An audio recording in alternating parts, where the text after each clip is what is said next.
जय हिंद, नमस्कार दोस्तों। स्वागत है आप सभी का हमारे YouTube चैनल मैक्स स्टडी में। दोस्तों आज के इस वीडियो में रेलवे ग्रुप डी के जीके जीएस के एक्सपेक्टेड क्वेश्चन लाए हैं। दोस्तों एक्सपेक्टेड क्वेश्चन का मतलब ये है कि आपको जितने भी क्वेश्चन आपके एग्जाम में पूछे जा सकते हैं उन सारे क्वेश्चन को आज के इस वीडियो में कवर करने का कोशिश किए हैं। तो दोस्तों आज के इस वीडियो को पूरा देखिएगा।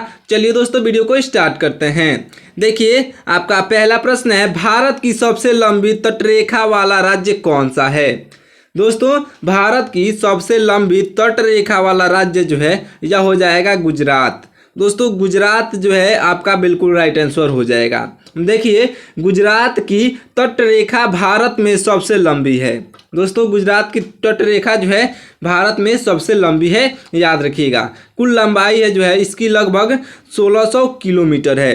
दोस्तों इसकी कुल लंबाई जो है 1600 किलोमीटर है। देखिए दोस्तों इसमें जो है कई प्रमुख बंदरगाह हैं, जैसे कांडला, पिपावाव। दोस्तों कई प्रमुख बंदरगाह आपको देखने को मिल जाएंगे। दोस्तों यह जो है व्यापार और नौवहन में अग्रणी राज्य है, यानी कि सबसे आगे राज्य है, सबसे पहले स्थान पर आता है। दोस्तों देखिए समुद्री सुरक्षा के लिए जो है भी यह महत्वपूर्ण है। चलिए दोस्तों देखिए अगले प्रश्न की ओर बढ़ते हैं। आपका अगला प्रश्न है दोस्तों, पेंसिल में इस्तेमाल होने वाला पदार्थ क्या है। तो दोस्तों वह पदार्थ है ग्रेफाइट। देखिए पेंसिल की लीड, दोस्तों पेंसिल की जो लीड होती है असल में वो ग्रेफाइट से बनी होती है। ग्रेफाइट को मिट्टी के साथ मिलाकर जो है लीड बनाई जाती है। लीड कैसे बनाई जाती है, तो दोस्तों ग्रेफाइट को मिट्टी के साथ मिलाकर बनाई जाती है। देखिए ग्रेफाइट एक कार्बन का रूप है। दोस्तों ग्रेफाइट क्या है, तो ग्रेफाइट एक कार्बन का रूप है, याद रखिएगा। देखिए यह कागज पर जो है आसानी से निशान छोड़ता है। देखिए इसका आविष्कार जो है 16वीं शताब्दी में हुआ था। इसका आविष्कार कब हुआ था, 16वीं शताब्दी में, अच्छे से याद रखिएगा।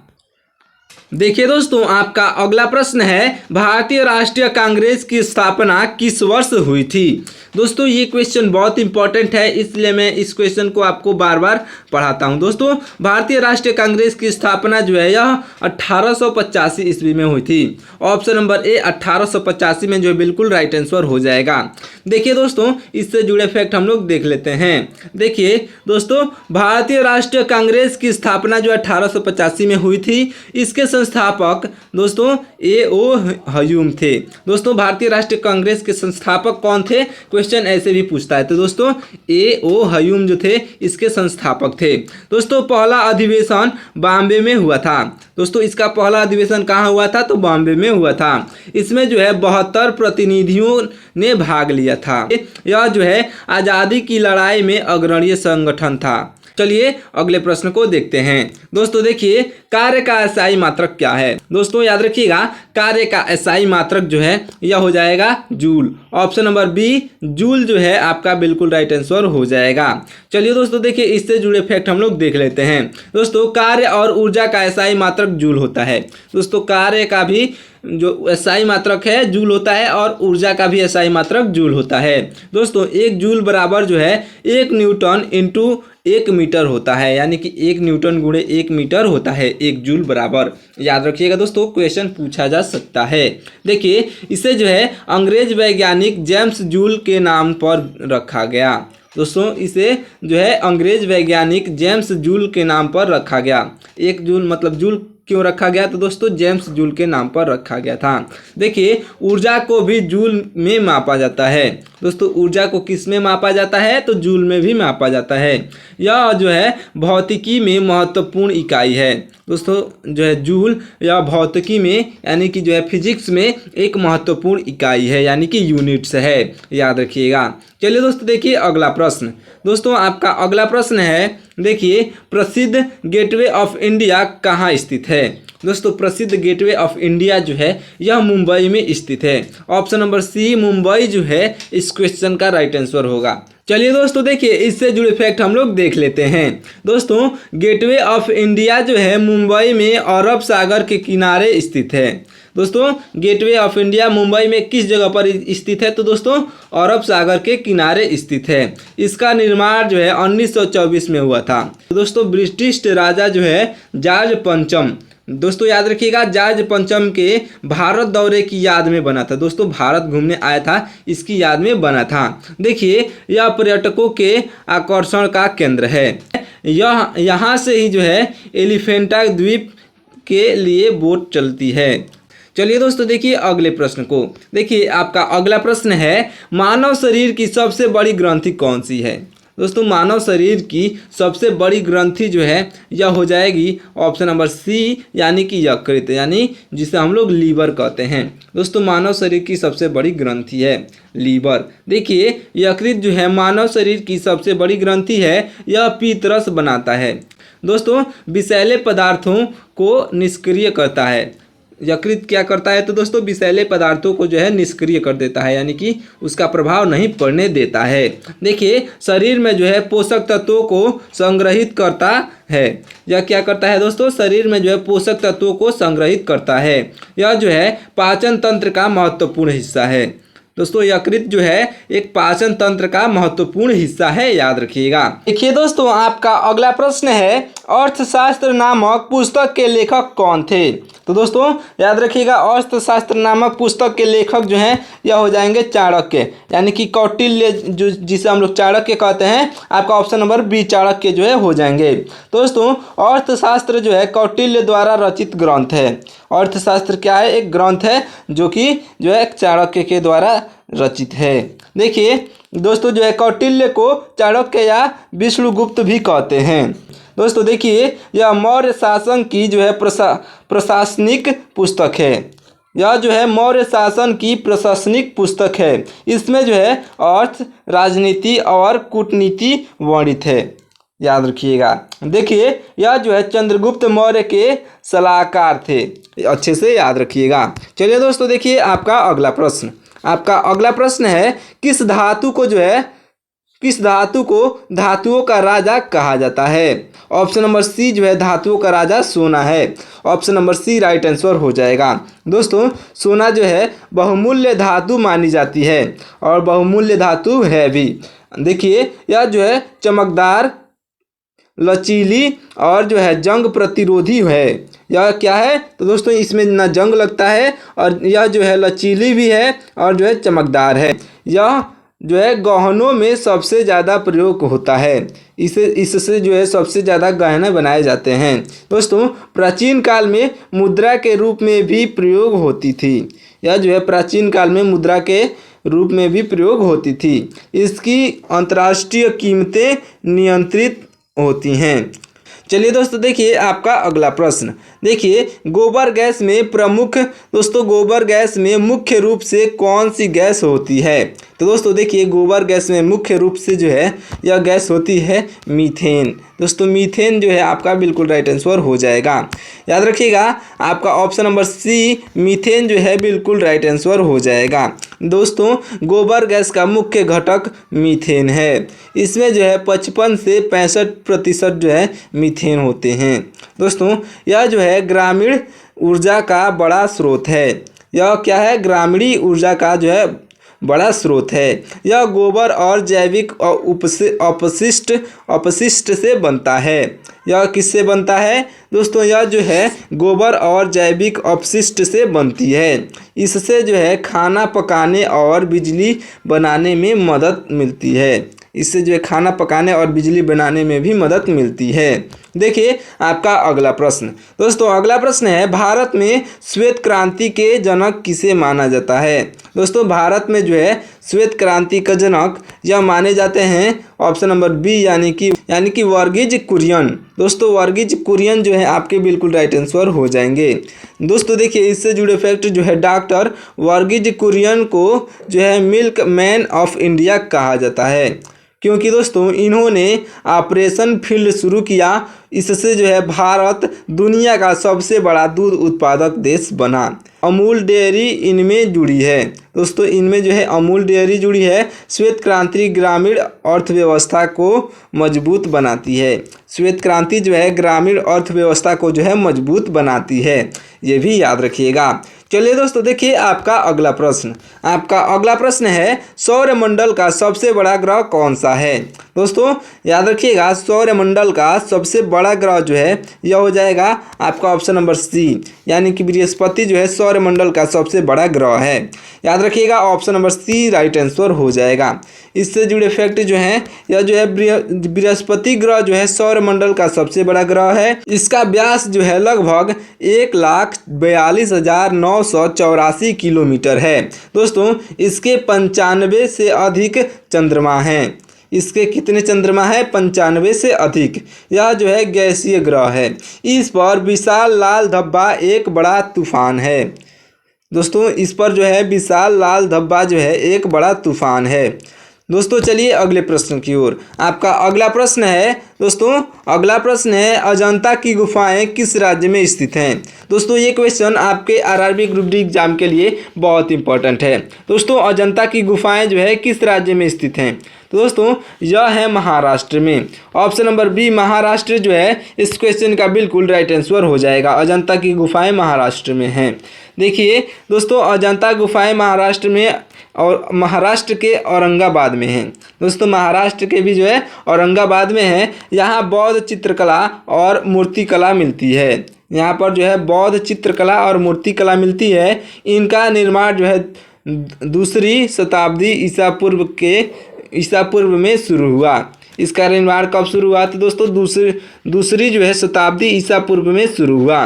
दोस्तों ये जो है यूनेस्को वर्ल्ड हेरिटेज साइट है। यह क्या है दोस्तों? यह जो है यूनेस्को वर्ल्ड हेरिटेज साइट है। दोस्तों पर्यटन का बड़ा केंद्र है। यह क्या है? तो पर्यटन का जो है मतलब कि बहुत ही बड़ा केंद्र है। अच्छे से याद रखिएगा। दोस्तों जितने भी फैक्ट हैं इससे जुड़े फैक्ट जो आप पढ़ रहे हैं, तो दोस्तों इससे जुड़े फैक्ट जितने भी आप पढ़ रहे हैं ये आपके एग्जाम में पूछे जा सकते हैं। तो दोस्तों मैं इसलिए एक क्वेश्चन बता रहा हूं और उससे जुड़े 5 फैक्ट बता रहा हूं। तो दोस्तों अगर आप इस वीडियो में पूरे 20 क्वेश्चन हैं, 20 क्वेश्चन देख लेते हो तो दोस्तों आपको जो है पूरे 100 क्वेश्चन तैयार हो जाएंगे। तो दोस्तों वीडियो को ध्यान से देखिएगा। चलिए दोस्तों देखिए आपका अगला प्रश्न। देखिए विद्युत धारा को मापने के लिए किस उपकरण का उपयोग किया जाता है। दोस्तों देखिए विद्युत धारा को मापने के लिए जो है दोस्तों एमीटर का जो है प्रयोग किया जाता है विद्युत धारा को मापने के लिए। देखिए एमीटर विद्युत धारा मापने का यंत्र है। एमीटर क्या है? तो दोस्तों विद्युत धारा मापने का यंत्र है। इसे जो है सर्किट में श्रेणी क्रम में जोड़ा जाता है। देखिए इसका उपयोग जो है लेबोरेटरी और जो है उद्योग में होता है। इसका उपयोग कहाँ होता है? तो दोस्तों लेबोरेटरी और उद्योग में होता है। यह जो है एम्पियर में धारा दिखाता है। यह क्या करता है? तो दोस्तों एम्पियर में धारा दिखाता है एमीटर। याद रखिएगा डीसी और एसी दोनों के लिए अलग अलग एमीटर होते हैं। दोस्तों डीसी और एसी के लिए जो है दोनों अलग अलग एमीटर होते हैं, ये भी याद रखिएगा। चलिए दोस्तों देखिए आपका अगला प्रश्न। भारत का राष्ट्रीय वृक्ष कौन सा है। दोस्तों देखिए भारत का जो है राष्ट्रीय वृक्ष यह हो जाएगा ऑप्शन नंबर सी, यानी कि बरगद जो है ऑप्शन नंबर सी इस क्वेश्चन का बिल्कुल राइट आंसर हो जाएगा। चलिए दोस्तों देखिए जो बरगद का वैज्ञानिक नाम फिकस वैगालेसिस है। दोस्तों बरगद का वैज्ञानिक नाम क्या है? तो दोस्तों फिकस वैगालेसिस है। यह जो है विशाल आकार का होता है। जो है बरगद जो है यह विशाल आकार का होता है। इसकी जड़ें जो है हवा से ज़मीन में जाती हैं। इसकी जड़ें यानी कि पहले ऊपर जाती हैं उसके बाद से ज़मीन में जाती हैं। यह जो है यह दीर्घायु और छायादार होता है, यानी कि सबसे ज़्यादा जीने वाला पेड़ और छायादार होता है। इसे जो है भारतीय संस्कृति में पूजनीय माना जाता है। इसे भारतीय संस्कृति में पूजनीय माना जाता है, ये भी याद रखिएगा। देखिए दोस्तों आपका अगला प्रश्न है किस विटामिन की कमी से जो है रतौंधी रोग होता है। दोस्तों रतौंधी जो है एक रोग है, यह किस विटामिन की कमी से होता है। तो दोस्तों याद रखिएगा, रतौंधी रोग जो है यह विटामिन ए की कमी से होता है। रतौंधी रोग विटामिन ए की कमी से होता है। विटामिन ए आँखों के लिए ज़रूरी है। दोस्तों विटामिन ए जो है आँखों के लिए ज़रूरी है। इसकी कमी से रतौंधी यानी कि जो है नाइट ब्लाइंडनेस का मतलब यह है कि अंधेरापन, आपको दिखाई न देना, यह सब रोग होता है। दोस्तों गाजर, पालक, दूध में जो है यह प्रचुर होता है, यानी कि प्रचुर मात्रा में पाया जाता है विटामिन ए। किस में पाया जाता है? तो दोस्तों गाजर, पालक और दूध में। दोस्तों क्वेश्चन कैसे भी पूछा जाता है। दोस्तों देखिए, ये भी क्वेश्चन पूछा जा सकता है कि विटामिन ए किस में पाया जाता है। दोस्तों गाजर, पालक, दूध में जो है प्रचुर मात्रा में पाया जाता है। इससे जो है इम्यूनिटी भी मजबूत होती है। बच्चों में इसका सेवन ज़रूरी है। दोस्तों यानी कि सबसे ज़्यादा जो है बच्चों में इसका सेवन ज़रूरी है। दोस्तों चलिए अगले प्रश्न को देखते हैं। आपका अगला प्रश्न है दोस्तों, कुचिपुड़ी किस राज्य का शास्त्रीय नृत्य है? दोस्तों कुचिपुड़ी जो है यह शास्त्रीय नृत्य है आंध्र प्रदेश का। ऑप्शन नंबर सी आंध्र प्रदेश जो है बिल्कुल राइट आंसर हो जाएगा। देखिए कुचिपुड़ी आंध्र प्रदेश का प्रसिद्ध शास्त्रीय नृत्य है। कुचिपुड़ी जो है आंध्र प्रदेश का प्रसिद्ध जो है शास्त्रीय नृत्य है। यह नृत्य जो है नाटक शैली का उदाहरण है। यह क्या है दोस्तों? यह नृत्य जो है नाटक शैली का उदाहरण है। इसमें भाव, संगीत और अभिनय का समन्वय होता है। इसका नाम जो है कुचिपुड़ी गांव से पड़ा। इसका नाम जो है कुचिपुड़ी गांव से इसका नाम कुचिपुड़ी नृत्य पड़ा। दोस्तों यह जो है संस्कृति धरोहर में शामिल है। यह संस्कृति जो है धरोहर में भी शामिल है। अच्छे से याद रखिएगा। चलिए दोस्तों देखिए आपका अगला प्रश्न। आपका अगला प्रश्न है दोस्तों, अगला प्रश्न है वायुमंडल की सबसे निचली परत कौन सी है?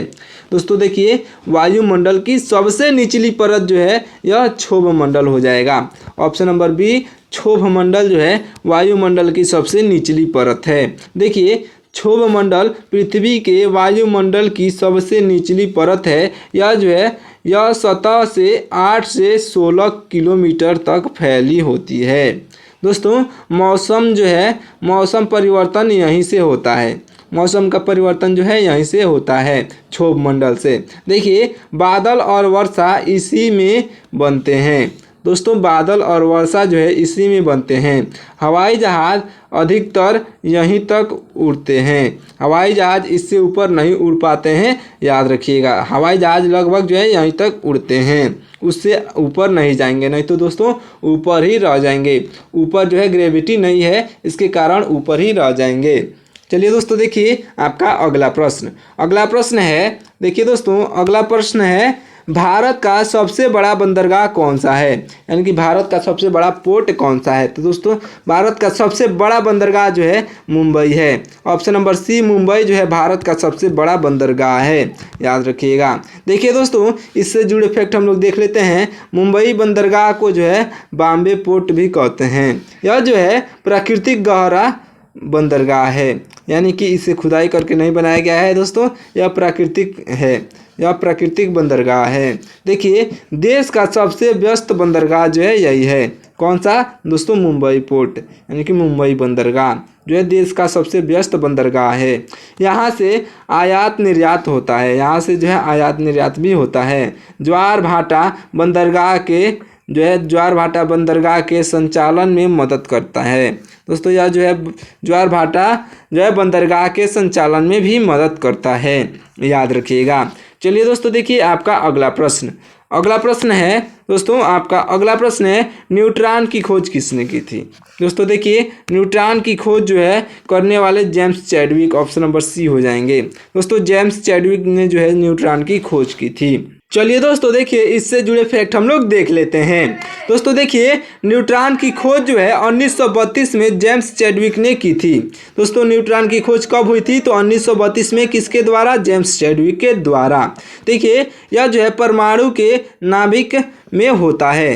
यह कहाँ होता है? तो दोस्तों परमाणु के नाभिक में होता है। न्यूट्रॉन का कोई आवेश नहीं होता। दोस्तों न्यूट्रॉन जो है यह जो है आवेशित नहीं होता है, उस पर कोई भी आवेश यानी कि कोई भी चार्ज नहीं होता है।